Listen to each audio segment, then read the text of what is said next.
नमस्कार, सगरमाथा प्राइम समाचारमा स्वागत छ। म अनिल सुनाम। नमस्कार, म जयन्ती पुडासैनी। सबैभन्दा पहिले मुख्य समाचार।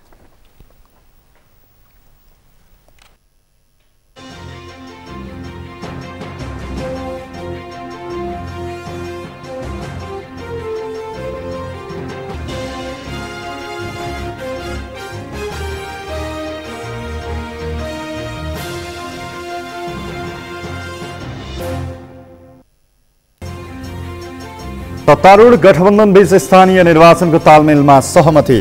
6 महानगर र 11 उपमहानगरको भागभण्डाको टुङ्गो लाग्यो।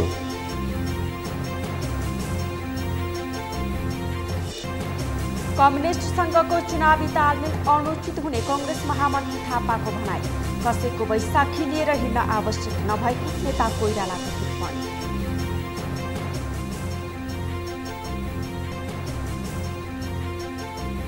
राष्ट्र बैंकका गभर्नर महाप्रसाद अधिकारी सर्वोच्च अदालतको आदेशद्वारा पुनर्बहाली। आजै जिम्मेवारी ग्रहण, आग्रह पूर्वाग्रह नराख्ने प्रतिबद्धता। श्रीलङ्कामा मूल्य वृद्धि विरुद्ध भएको प्रदर्शनमा 1 जनाको ज्यान गयो। 24 जना बढी घाइते। राष्ट्रपति राजापाक्सेले राजीनामा दिनुपर्ने माग।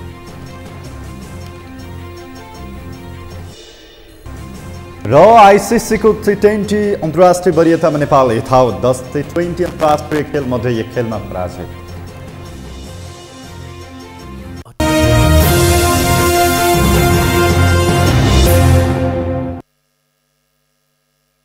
अब सगरमाथा प्राइम समाचार विस्तारमा।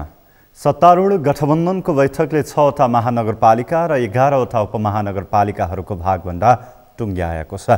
आज प्रधानमन्त्री निवास बालुवाटारमा बसेको सत्तारूढ गठबन्धनको शीर्ष नेताहरूको बैठकले आगामी वैशाख 30 गते हुने स्थानीय तह निर्वाचनका लागि 6वटा महानगरपालिका र 11वटा उपमहानगरपालिकामा भागभण्डा गरेको हो।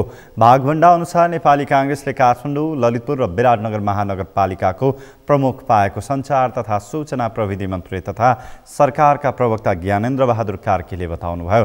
त्यसैगरी कांग्रेसले वीरगञ्ज, भरतपुर र पोखरा उपमहानगरमा भने उपप्रमुख पाएको छ। त्यस्तै धरान, इटहरी, कलैया, बुटवल, तुलसीपुर, नेपालगञ्ज र धनगढी उपमहानगरपालिकामा कांग्रेसले नै प्रमुख पाएको छ भने जेतपुर, सिमरा, घोराही र हेटौडा उपमहानगरपालिकाको उपप्रमुख पनि कांग्रेसलाई दिएको मन्त्री कार्कीले बताउनुभयो।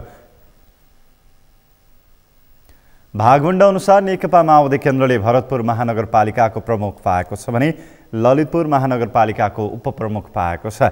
त्यसैगरी जेतपुर, सिमरा र घोराही उपमहानगरपालिकाको प्रमुख पाउनुका साथै धरान र धनगढी उपमहानगरपालिकाको उपप्रमुख पाएको मन्त्री कार्कीले जानकारी दिनुभयो। नेकपा एकीकृत समाजवादीले पोखरा महानगरपालिकाको प्रमुख दिएको छ भने काठमाडौँ महानगरपालिकाको उपप्रमुख दिएको छ। त्यस्तै हेटौडा उपमहानगरपालिकाको प्रमुख र इटहरी, बुटवल र तुलसीपुर उपमहानगरपालिकाको उपप्रमुख पनि एकीकृत समाजवादीको भागमा परेको छ।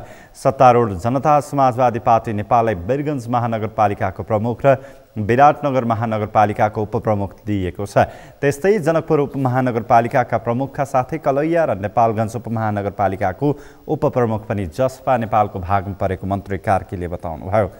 गठबन्धनले यसअघि नै जारी गरेको मापदण्ड सहमतिको मर्म र भावना अनुसार सम्बन्धित समितिहरूको बैठक बसी अविलम्ब सिट बाँडफाँड तथा उम्मेदवारहरूको चयन गर्न निर्देशन पनि दिएको छ।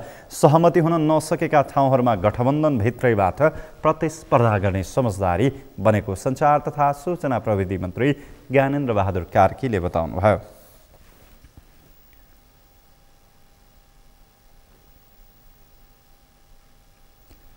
स्थानीय तहको निर्वाचन नजिकिएसँगै निर्वाचन जित्ने गरी ठूला दलहरूले रणनीति तयार गर्दैछन्। जसरी पनि निर्वाचनको परिणाम आफ्नै पक्षमा पर्ने गरी दलहरू गठबन्धनको कसरतमा छन्।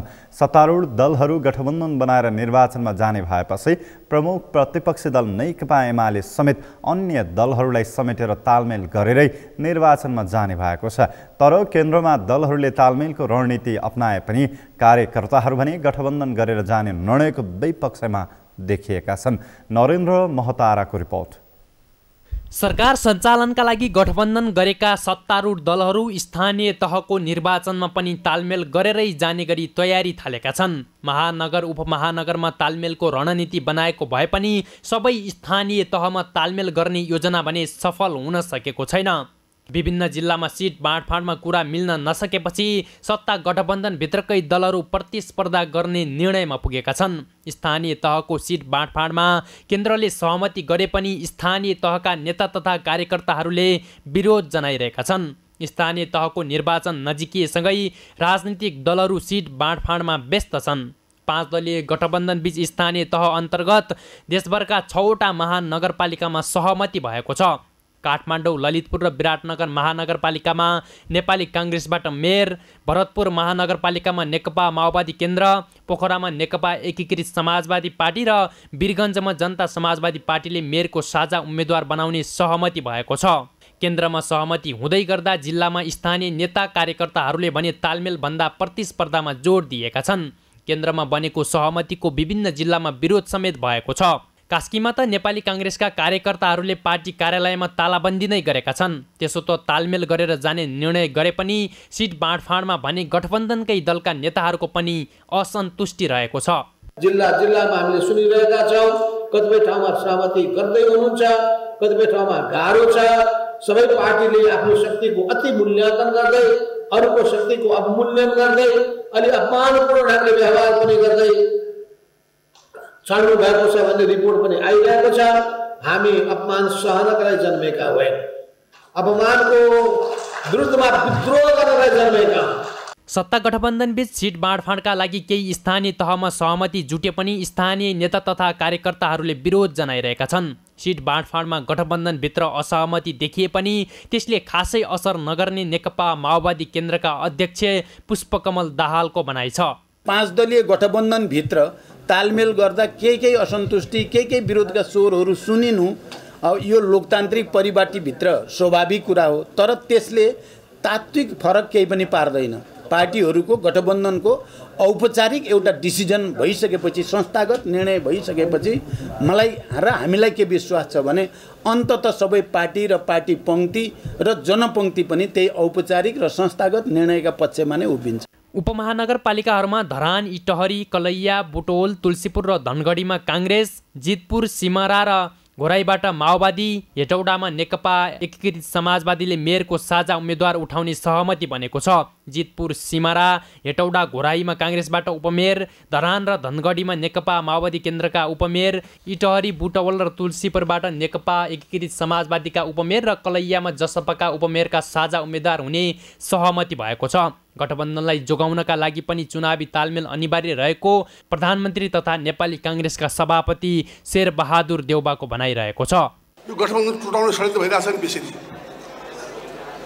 गठबन्धन त्यही हालत हुने हो। अस्ति जस्तो हालत भयो नि। बोल्ने बारे के हालत हाम्रो पार्टीको, देशभर कति हाम्रो साथ रोएका थिए। हटाउनु पर्यो भने होइन। त्यस कारण चाहिँ भोलि पनि त्यो अवस्था नहोस्, त्यस कारण चाहिँ हामी सबैले ध्यान पऱ्यो भनेदेखिलाई अहिलेको नयाँ संविधान जो बनेको छ, यो संविधान अनुसार कुनै पनि एक्लै पार्टीको सरकार बहुमत आउने सम्भावना छैन। भरतपुर महानगरपालिका माओवादी केन्द्रलाई दिने सहमति भए पनि स्थानीय नेता तथा कार्यकर्ताहरूले विरोध जनाइरहेका छन्। चुनावी तालमेलमा केन्द्रीय नेताहरूको जोड रहँदै गर्दा समेत जिल्ला स्तरका नेता कार्यकर्ताहरूले भने विरोध गरिरहँदा तालमेल गरिरहेको दलहरूको निर्वाचन परिणाम कस्तो आउला त्यो भने निर्वाचन भएपछि थाहा हुने नै छ। सगरमाथा टेलिभिजनका लागि क्यामेरामा केशव तिमिल सिन्हाका साथमा नरेन्द्र महतारा, काठमाडौँ। नेपाली काङ्ग्रेसका उपसभापति धनराज गुरुङले काङ्ग्रेसलाई तालमेलले भन्दा पनि एजेन्डाले जिताउनु पर्ने बताउनु भएको छ। आज नेविसङ उपत्यकाको क्याम्पस इकाइहरूको संयुक्त आयोजनामा काठमाडौँमा आयोजित स्थानीय निर्वाचनमा नेविसङको भूमिका र पार्टीको दायित्व विषयक विचार गोष्ठीमा उपसभापति गुरुङले पार्टीलाई तालमेलको भन्दा पनि एजेन्डाले जिताउनुतिर लाग्नुपर्ने बताउनु भएको हो। उहाँले जनताको मन छुने गरी घोषणापत्र बनाउन सकेमा नेपाली काङ्ग्रेसलाई 51% को काङ्ग्रेस बनाउन सकिने बताउनुभयो। उहाँले पार्टीभित्र कसैले कसैलाई निषेध गर्न नहुने पनि बताउनुभयो। पार्टीभित्रका वाद विवादलाई संवादबाट समाधान गर्नुपर्नेमा उहाँले जोड दिनुभयो। घोषणा पत्रमा हामीले सुन्दर अक्षरले लेखेर अगाडि बढ्न सक्यौँ र त्यसलाई कार्यान्वयन गर्न सक्यौँ भने काङ्ग्रेस 30, 35, 37% हो काङ्ग्रेस होइन। हाम्रो अभियान भनेको कि 30, 35, 37% हो काङ्ग्रेसलाई 51% सिटै बनाउने होइन कि 51% को काङ्ग्रेस बनाउने अभियान हो हाम्रो। उहाँले नेपाली काङ्ग्रेसको वैचारिक धरातललाई छाडेर प्राविधिक रूपमा मात्रै अगाडि बढेमा दुर्घटना निम्तिन सक्ने बताउनुभयो।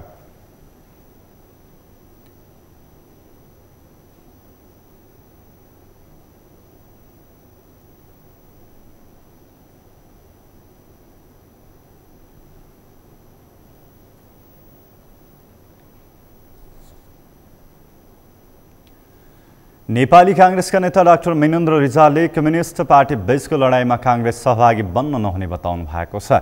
आज नेपाल विद्यार्थी सङ्घको स्थापना दिवसको कार्यक्रममा नेता रिजालले यस्तो बताउनु भएको हो। उहाँले नेपाली काङ्ग्रेसले स्थानीय निर्वाचनमा गठबन्धन गरेर जान नहुने दोहोर्याउनुभयो।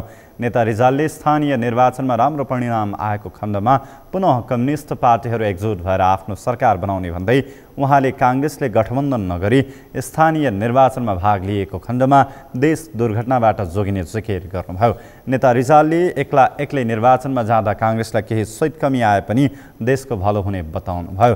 उहाँले स्थानीय निर्वाचनमा माओवादीले धेरै सिट ल्याएको खण्डमा नेकपा एमाले र नेकपा एमाले धेरै सिट ल्याएको खण्डमा नेकपा माओवादी केन्द्र एक अर्कालाई प्रधानमन्त्रीको प्रस्ताव लिएर जान सक्ने आशंका व्यक्त गर्नुभयो।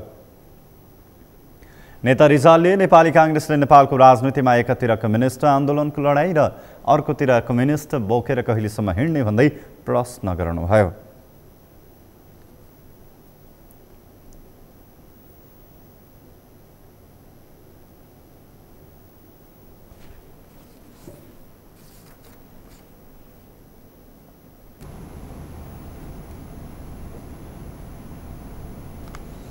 प्रमुख प्रतिपक्षी दल नेकपा एमालेका अध्यक्ष एवं पूर्व प्रधानमन्त्री केपी शर्मा ओलीले आफ्नो पार्टीलाई पैसामा खरिद गर्न सम्भव नभएको बताउनु भएको छ। स्थानीय तह निर्वाचनको तयारी भइरहँदा अध्यक्ष ओलीले पैसाको अनुचित कारोबार, प्रलोभन र अनफेयर खालको कुनै पनि गतिविधिलाई आफ्नो पार्टीले छेउमा पनि पर्न नदिने दाबी गर्नुभयो। आज ललितपुरको गोदावरी स्थित सनराइज सभा हलमा आयोजित युवासँग म अन्तर्क्रिया कार्यक्रममा अध्यक्ष ओलीलाई एक युवाले एक मेहनती युवा र 7 करोड रकम दिने मध्ये कसलाई चुनावमा टिकट दिनुहुन्छ भनी प्रश्न गरेका थिए। सोही प्रश्नको जवाफ दिने क्रममा उहाँले एमालेलाई कुनै पनि खालको प्रलोभनमा पार्न सम्भव नभएको प्रतिक्रिया दिनुभयो। अध्यक्ष ओलीले राजनीतिमा सहभागी हुन सबैलाई मैदान खुल्ला रहेको पनि बताउनुभयो। अध्यक्ष ओलीले प्रति युनिट 34 रुपैयाँ घाटामा भारतसँग विद्युत खरिद गर्नेहरूको फोटोलाई लिएर भोट माग्न हिँड्ने पार्टीहरू सत्तारूढ गठबन्धनमा रहेको भन्दै कटाक्ष पनि गर्नुभयो। केही दिनअघि माओवादी केन्द्रका अध्यक्ष पुष्पकमल दाहालले आफ्नो फेसबुक स्ट्याटसमा नेपाल विद्युत प्राधिकरणका कार्यकारी निर्देशक कुलमान घिसिङको फोटोसहितको चुनावी प्रचार सामग्री पोस्ट गरेर तत्काल हटाउनु भएको थियो। अध्यक्ष ओलीले मुलुकको समृद्धि र विकासमा साथ र सहयोगको अपेक्षासहित आफूले युवाहरूसँग अन्तर्क्रिया कार्यक्रम सुरु गरेको र यसलाई हरेक वर्ष निरन्तरता दिने प्रतिबद्धता समेत व्यक्त गर्नुभयो। कार्यक्रममा युवाहरूले आयात प्रतिस्थापन हुने गरी ठोस कार्यक्रम ल्याउन संविधानले व्यवस्था गरेको मौलिक हकहरूको कार्यान्वयनमा विशेष ध्यान दिन ओलीलाई आग्रह गरेका थिए।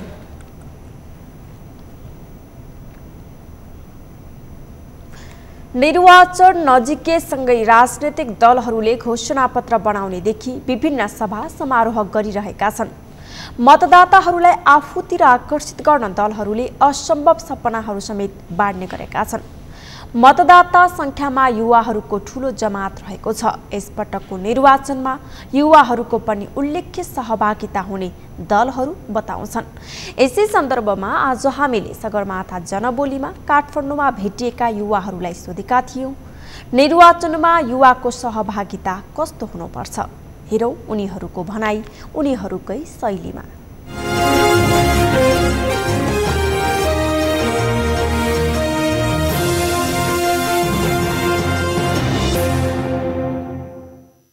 धेरै विदेशीका कारणले मत अधिकार प्रयोग गर्नका लागि युवाको जमात थोरै, जनसङ्ख्या धेरै।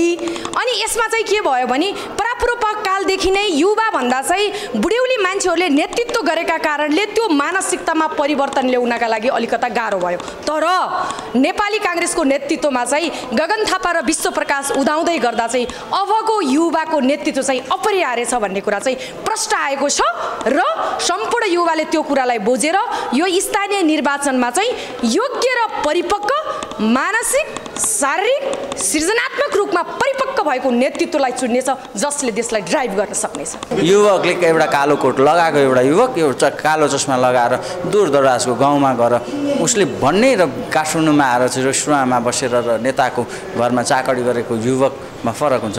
तसर्थ एउटा सक्षम युवक जसले समाजलाई परिवर्तन गर्न सक्छ, रूपान्तरण गर्न सक्छु, म पुस्तान्तरणको अभिन्न अङ्ग हो भन्न सक्ने एउटा युवक भयो भने चाहिँ समाज परिवर्तन हुन्छ। निर्वाचनमा युवाहरूले पनि आफ्नो उम्मेदवारी साँच्चीकै दिनुपर्छ, किनभने एकदमै सक्षम युवाहरूले दिनुपर्छ जसले आफूलाई वेट हाइटमा परिपक्वता हुन्छ, जसले राजनीतिकलाई राम्रोसँग नजिकले बुझेका हुन्छन्, जसले राजनीतिक मात्र होइन कि अब आउने जेनेरेसनलाई कसरी लाने, अब आउने वृद्धलाई कसरी लाने र आफूभन्दा ठुलोलाई कसरी रेस्पेक्ट गर्ने र राजनीतिक क्षेत्रलाई साँच्चीकै कसरी चेन्ज गर्ने भन्ने खालका युवाले साँच्चीकै उम्मेदवार दिन जरुरी छ। देश परिवर्तन हुन जरुरी छ। अब मैले नै मेरो भविष्य सोचिनँ भने अब आउने जेनेरेसनको युवाले के भविष्य देख्छ त नेपालमा, यो युवाहरूमै रोकिएको छ।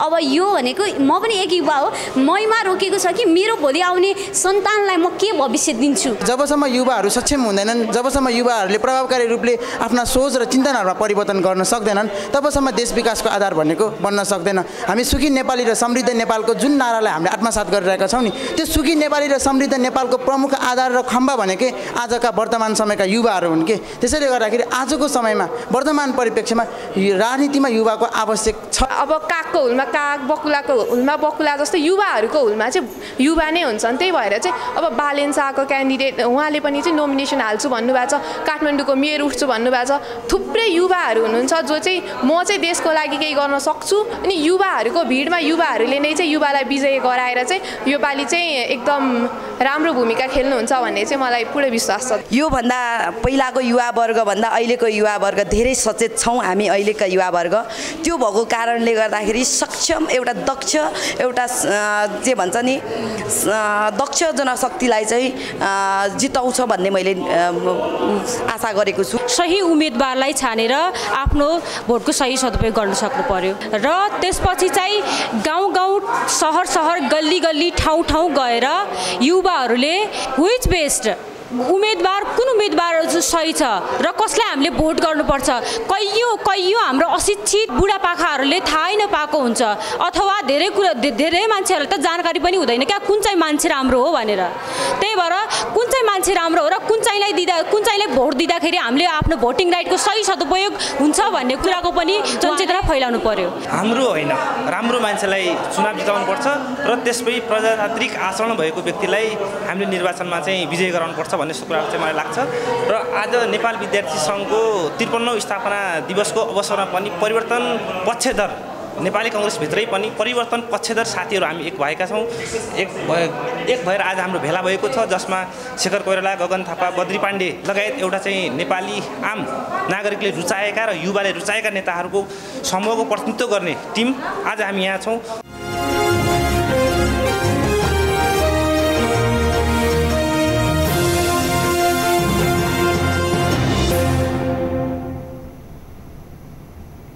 राष्ट्रिय प्रजातन्त्र पार्टी राप्रपाले स्थानीय तहलाई लक्षित गर्दै पार्टीको प्रतिबद्धता पत्र सार्वजनिक गरेको छ। पार्टीले निर्वाचन जितेपछि सुशासन, शिक्षा, स्वास्थ्य लगायतका विभिन्न क्षेत्रहरूमा उल्लेख्य प्रगति गर्न सकिने राप्रपाले प्रतिबद्धता जनाएको छ। पार्टीले प्रत्येक ओडामा प्रसुति सेवा तथा न्यून आय भएका हरेक सुत्केरीलाई 3 महिनासम्म 3000 रुपैयाँ मासिक भत्ता उपलब्ध गराउने प्रतिबद्धता पत्रमा उल्लेख छ। यस्तै कृषि तथा पशु सेवा अन्तर्गत किसानको खेतमा बिजुली, कृषि तथा बाली बिमाको व्यवस्था, गाई भैँसीमा सुत्केरी भत्ता उपलब्ध गराउने राप्रपा अध्यक्ष राजेन्द्र लिङदेनले घोषणा गर्नुभयो। बाली नाली क्षति भएमा प्राविधिक निरीक्षण गरी क्षतिपूर्तिको व्यवस्था, कृषि तथा बाली बिमाको व्यवस्था, गाई भैँसी बाख्रामा कृत्रिम गर्भाधान सेवा पूर्ण रूपमा निःशुल्क, गाई भैँसीमा सुत्केरी भत्ताको व्यवस्था। प्रतिबद्धता पत्रमा भ्रष्टाचार मुक्त स्थानीय तह, 12 कक्षासम्म पूर्ण निःशुल्क शिक्षा, 50% स्थानीय कर कटौती लगायतका विषय पनि समेटिएका छन्।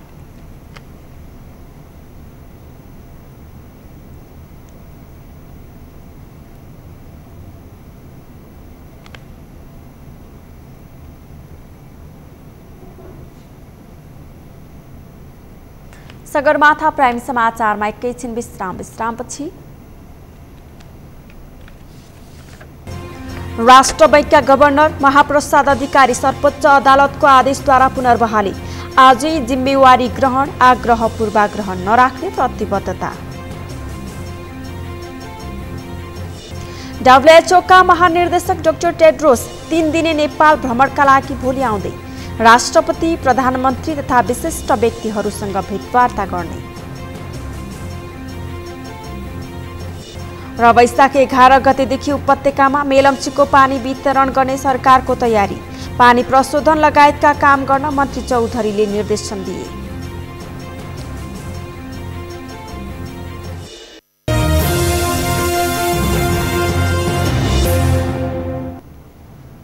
विश्रामपछि पुनः स्वागत छ। अब बाँकी समाचार। नेपाली कांग्रेसका महामन्त्री गगन कुमार थापाले नेपाली कांग्रेस कम्युनिस्ट पार्टीहरूसँग डराएर जानुपर्ने स्थितिलाई अन्त्य गर्नुपर्ने बताउनु भएको छ। उहाँले नेपालको राजनीतिमा कम्युनिस्टहरूको दैहिक चरित्र बारम्बार देखिएकोले अहिले कांग्रेसले त्यसलाई बिर्सिएर तालमेल गर्नु उचित नहुने बताउनुभयो।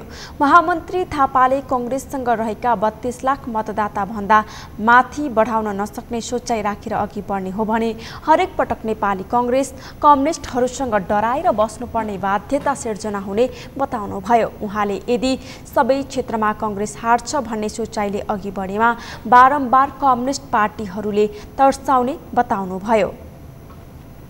पार्टी नै बनाएको पनि देख्यौं, रातारात पार्टी नै तोडेको पनि देख्यौं। यो सबै कुराहरूबाट मैले बुझेको र मैले आफूले क्रिटिकली यसलाई कसरी हेरेको हो भने नेपाली कांग्रेस पार्टीसँग 30-32 लाख मतदाता छ। हामीहरू 30-32 लाख मतदातामा चित्त बुझाउने हो र 30-32 लाख मतदाता भन्दा हाम्रो मतदाता बढ्दैन भन्ने कुरा ठान्ने हो। हामीले त हिम्मत नगर्ने हो भने हामी निरन्तर रूपमा कुनै न कुनै कम्युनिस्ट पार्टीको डरमा हामीहरू बाँचिराख्नु पर्ने भयो।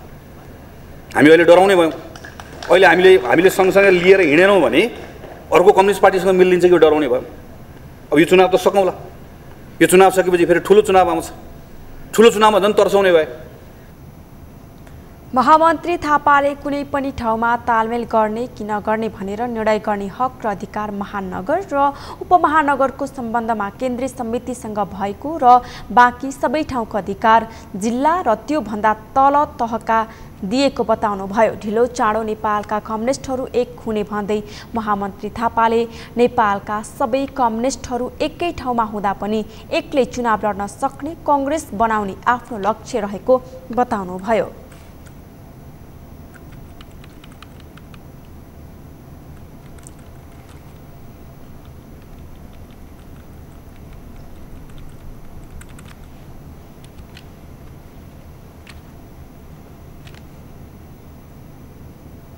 नेपाल राष्ट्र बैंकका गभर्नर महाप्रसाद अधिकारीले सर्वोच्च अदालतको आदेश समग्र सिस्टमको पक्षमा आएको बताउनु भएको छ।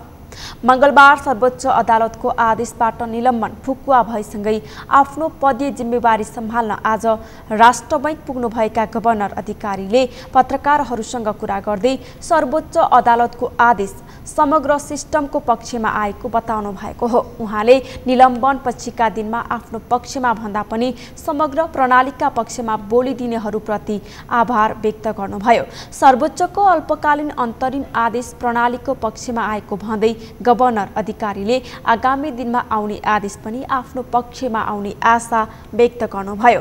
उहाँले आगामी दिनमा मैले पेश गरेको निवेदनमाथि थप सुनवाई गर्दै जाँदा नेपाल राष्ट्र बैंक, केन्द्रीय बैंकको स्वायत्तता, मौद्रिक नीति, मौद्रिक स्थायित्व, आर्थिक स्थायित्वका सम्बन्धमा यसरी नै सन्देशहरू आउने आशा राखेको बताउनुभयो। केन्द्रीय बैंकको स्वायत्तता, मौद्रिक नीति, मौद्रिक स्थायित्व, आर्थिक स्थायित्व सम्बन्धमा यसरी नै सकारात्मक चाहिँ सन्देशहरू आउने आशा राखेको छु। यहाँहरू सबैको सकारात्मक भाव, सद्भाव, सहानुभूति सबैको लागि म व्यक्तिगत तर्फबाट पनि हार्दिक आभार व्यक्त गर्छु। म एउटा माध्यम मात्रै हुँ, यो एउटा समग्र सिस्टमको लागि आएको आदेश हो जस्तो मलाई लाग्छ। यहाँहरूले पनि सिस्टमकै लागि, मेरो लागि भन्दा पनि सिस्टमकै लागि बोलिदिनु भएको छ।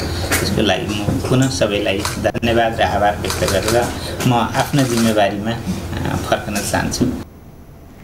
गत 24 गते मन्त्री परिषद बैठकले गभर्नर अधिकारीलाई निलम्बन गरेको थियो। गभर्नर अधिकारी विरुद्ध विभिन्न आरोप लगाउँदै मन्त्री परिषदले पूर्व न्यायाधीशको अध्यक्षतामा छानबिन समिति गठन गरेसँगै निलम्बनमा पर्नु भएको थियो। गभर्नर अधिकारीले वैशाख 4 गते आइतबार सर्वोच्च अदालतमा रिट निवेदन दिनुभएको थियो।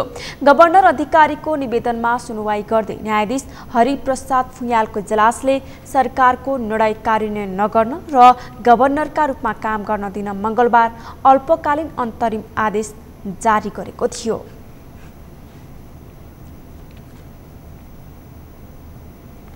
विश्व स्वास्थ्य संगठन WHO का महानिर्देशक डाक्टर टेड्रोस अधानोम गेब्रेयस 3 दिने नेपाल भ्रमणमा आउने भएका छन्।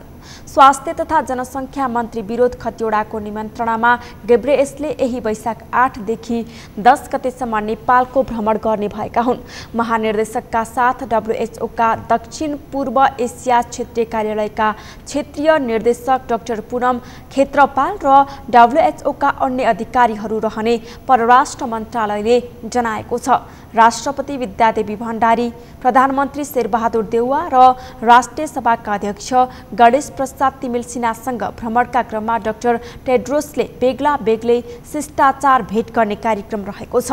उनले परराष्ट्र मन्त्री डाक्टर नारायण खड्का र स्वास्थ्य तथा जनसङ्ख्या मन्त्री खतिवडासँग पनि भेट गर्नेछन्। त्यस्तै उनले कोभिड महामारीमा उल्लेखनीय काम गरेको शुक्रराज ट्रपिकल तथा सरुवा रोग अस्पताल, राष्ट्रिय जनस्वास्थ्य प्रयोगशाला र एउटा कुनै प्राथमिक स्वास्थ्य केन्द्रको पनि भ्रमण गर्नेछन्।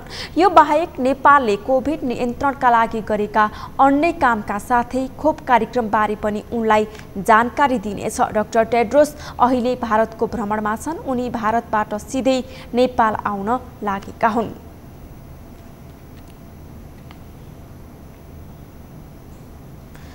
मेलम्चीको पानी वैशाख 11 गतेदेखि काठमाडौँ उपत्यकावासीको धारामा वितरण गर्ने तयारी गरिएको छ।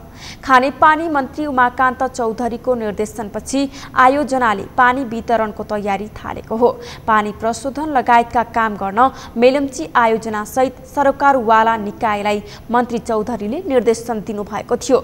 मेलम्चीको मुहानबाट गत चैत 30 गते सुरुङमा हालिएको पानी मङ्गलबार राति सुन्दरी जलमा आइपुगेसँगै मन्त्री चौधरीले सरकारवाला निकायका अधिकारीलाई समयमै पानी उपलब्ध गराउन निर्देशन दिनुभएको हो। काठमाडौँ उपत्यकाका 10 वटै पानी पोखरीबाट समानुपातिक रूपमा पानी वितरण गर्न समेत उहाँले आग्रह गर्नुभएको छ। मन्त्रालयका सचिव सुरेश आचार्यले खानेपानी चुहावट भएका स्थानमा सडक विभागसँग समन्वय गरेर मर्मत सम्भार गरी सडक पुनर्निर्माण गरिने बताउनुभयो। मुहानबाट 260 लिटर प्रति सेकेन्डका दरले सुरुङमा हालिएको पानी सोमबार राति सुन्दरी जल आइपुगेको थियो। सुरुङ पुरा भरिन 2 दिन समय लाग्ने र भरिएपछि प्रशोधन केन्द्रमा ल्याई प्रशोधन गरी मेलम्चीको पानी वितरण गर्ने तयारी गरिएको सचिव आचार्यले जानकारी दिनुभएको छ। यसअघि राजधानी आइपुगेको पानी गत वर्ष असार 1 गतेको बाढीका कारण मुहान क्षेत्रका संरचना भत्किएपछि अवरुद्ध भएको हो।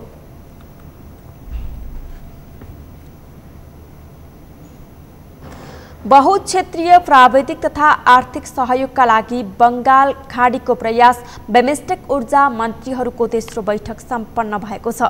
आज काठमाडौँमा भर्चुअल रूपमा भएको बैठकमा ऊर्जा, जलस्रोत तथा सिँचाइ मन्त्री पम्फा भुषालले ऊर्जा सुरक्षाका लागि सामूहिक प्रतिबद्धता अपरिहार्य भएकोमा जोड दिनुभएको थियो। बैठकमा बेमेस्टेक मुलुकका करिब 1 अर्ब 70 करोड जनताको भविष्यलाई दृष्टिगत गरी ऊर्जा क्षेत्रले सामना गरिरहेको रहेका गम्भीर समस्यालाई सम्बोधन गर्न पारस्परिक विश्वास, भावी प्रयासहरूमा स्पष्टता र उद्देश्यमा इमानदारी अत्यन्त महत्त्वपूर्ण भएको बताउनुभयो। विचार विमर्शले बिमस्टेक क्षेत्रमा ऊर्जा सहयोग अभिवृद्धि गर्न योगदान दिने विश्वास व्यक्त गर्दै ऊर्जा मन्त्री भुषालले ऊर्जाको लागि पर्याप्त वित्त परिचालनका साथै प्रविधि हस्तान्तरणलाई बढावा दिनुपर्नेमा जोड दिनु भएको थियो। जलवायु अनुकूलका निम्ति छ किफायती नवीकरणीय एवं दिगो ऊर्जा अहिलेको आवश्यकता भएको उहाँको भनाइ थियो। ऊर्जा मन्त्री स्तरीय बैठकले 12 बुँदे संयुक्त वक्तव्य जारी गरेको छ। बैठकले ग्रिड इन्टरकनेक्सन कोअर्डिनेसन कमिटी BGICC स्थापना गर्ने निर्णय गरेको छ।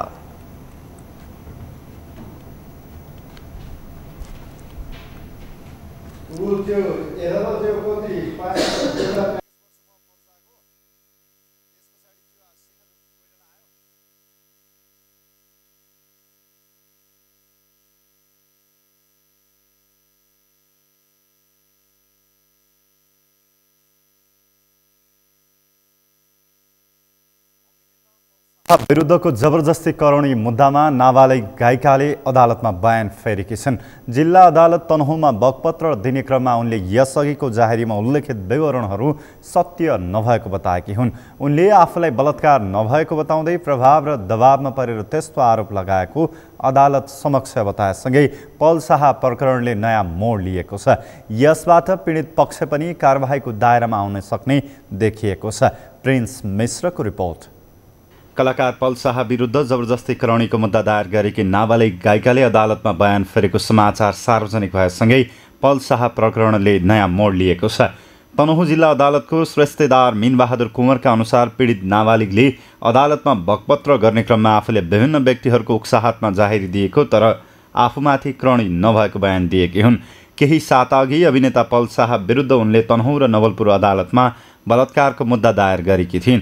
त्यसै आरोपमा पक्राउ पुर्जी जारी भएपछि गत फागुन 15 गते पल शाहले प्रहरी समक्ष आत्मसमर्पण गरेका थिए। दुवै अदालतले पललाई पूर्वपक्षका लागि थुनामा पठाएको थियो।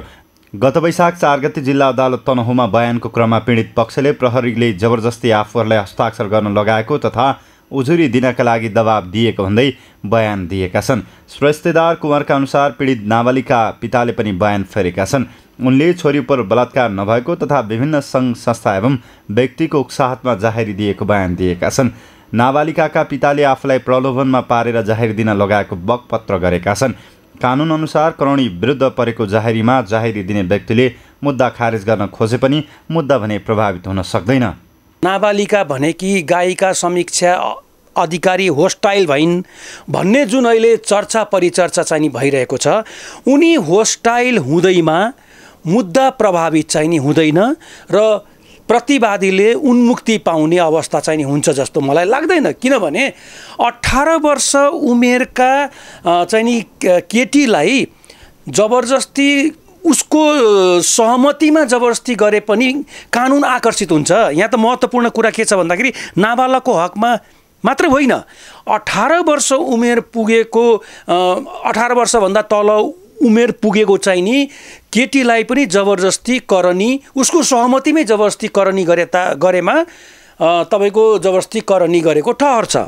अब यिनी परिन् चाहिँ नि नाबालिकाको चाहिँ नि हकमा उसको के अरे मन्जुरी भए तापनि हैन, उसको मन्जुरी भए तापनि चाहिँ नि करनी भएमा चाहिँ नि जबरजस्ती करनीको महल चाहिँ नि आकर्षित हुन्छ भनेर कानुनले नै स्पष्ट व्यवस्था गरेको छ। अहिले कतिपयले पल शाहको परिवारले गायिकाको परिवारलाई प्रभावमा लिएर बयान फेर्न प्रेरित गरेको आशंका गरेका छन्। तर कानुन अनुसार शाहले उन्मुक्ति नपाउने कानुनका जानकारहरू बताउँछन्।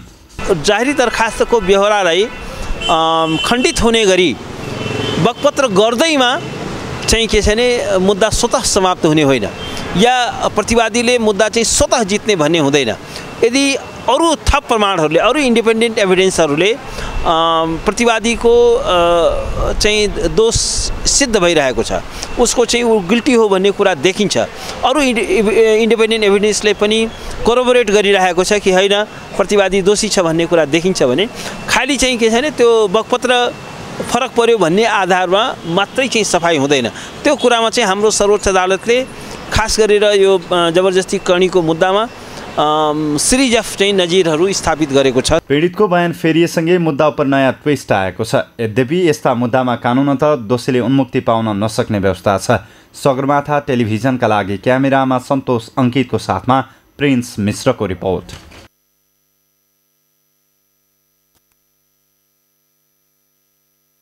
नेपालमा थप 13 जनामा कोरोना संक्रमण पुष्टि भएको छ। देशभर गरिएको 2528 पीसीआर परीक्षणका क्रममा 9 जना र 1349 एन्टिजेन परीक्षणका क्रममा 4 जनामा कोरोना पुष्टि भएको हो।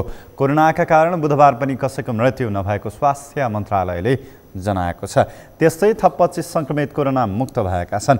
हाल नेपालमा 318 सक्रिय संक्रमित आइसोलेसनमा रहेको मन्त्रालयले जनाएको छ।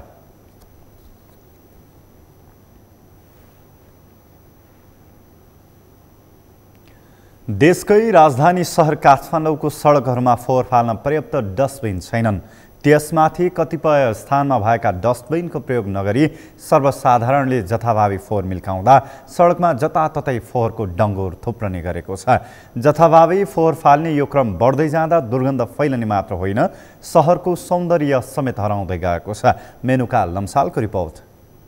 सफा राख्न सहरका विभिन्न भागमा फोहोर फाल्ने डस्टबिन राखिएका हुन्छन्। देशकै राजधानी सहर रहेको काठमाडौँमा पर्याप्त डस्टबिन त छैनन् नै, भएका समेत सही प्रयोगमा नआउँदा सहर दुर्गन्धित हुने गरेको छ।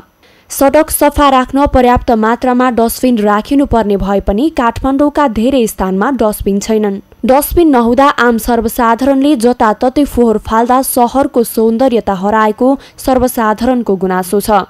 उनीहरूले स्थानीय तहले सहरका विभिन्न क्षेत्रमा डस्टबिनको व्यवस्था गर्नुपर्ने धारणा राखेका छन्।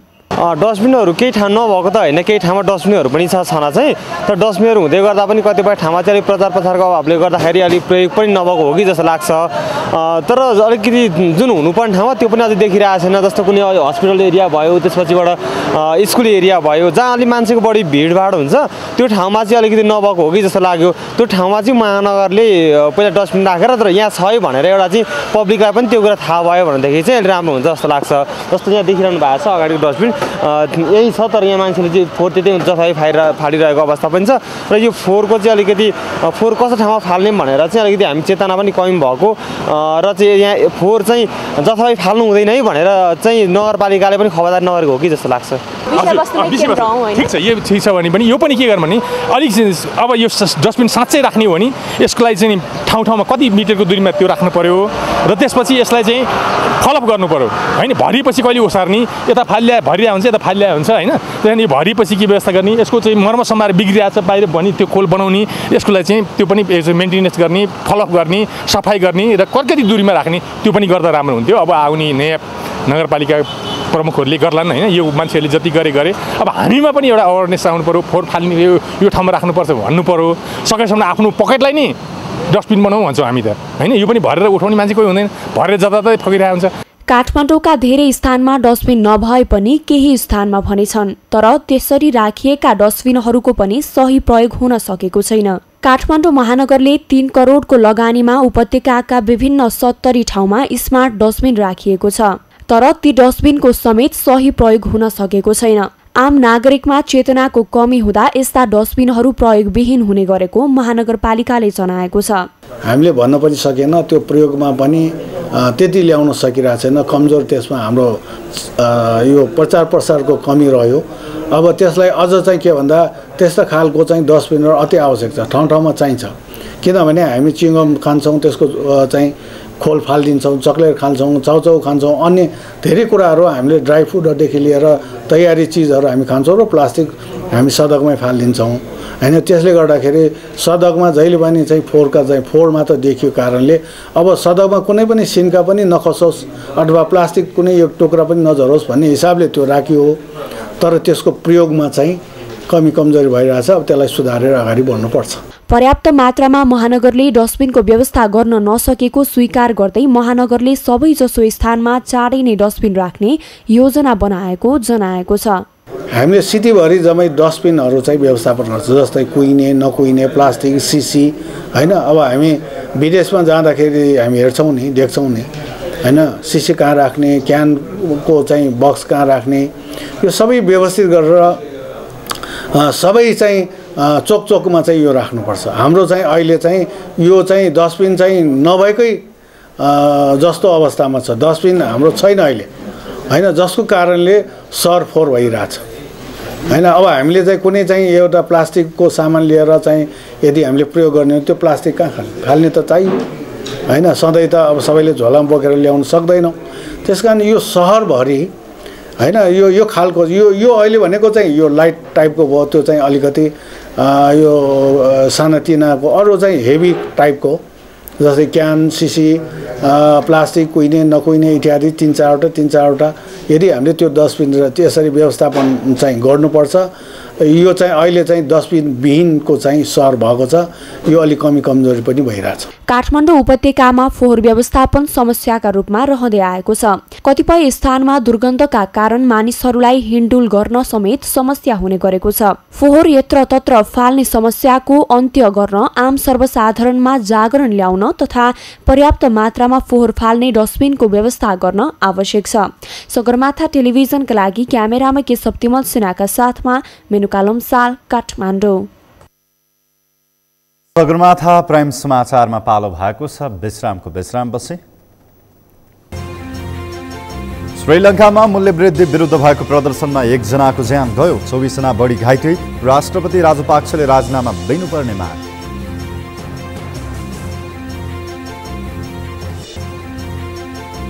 र आइसिसीको T20 अन्तर्राष्ट्रिय वरियतामा नेपाल यथावत 10 T20 अन्तर्राष्ट्रिय खेलमध्ये 1 खेलमा पराजित।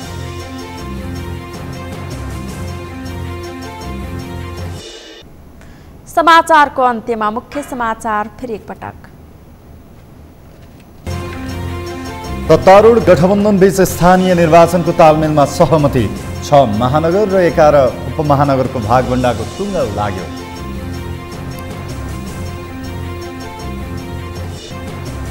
कम्युनिस्ट संघको चुनावी तालमेल अनुचित हुने कांग्रेस महामन्त्री थापाको भनाई। कसैको बैशाखी लिएर हिँड्न आवश्यक नभएको नेता कोइरालाको टिप्पणी।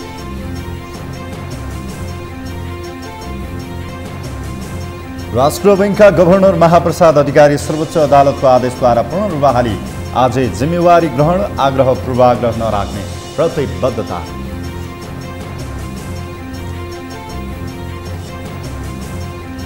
श्रीलङ्कामा मूल्य वृद्धि विरुद्ध भएको प्रदर्शनमा 1 जनाको ज्यान गयो, 24 जना बढी घाइते। राष्ट्रपति राजापाक्सेले राजीनामा दिनुपर्ने माग।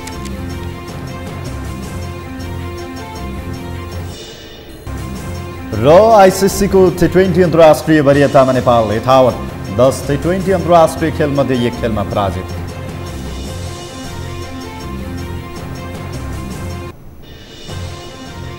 हौस् त सगरमाथा प्राइम समाचार अहिलेलाई सकियो।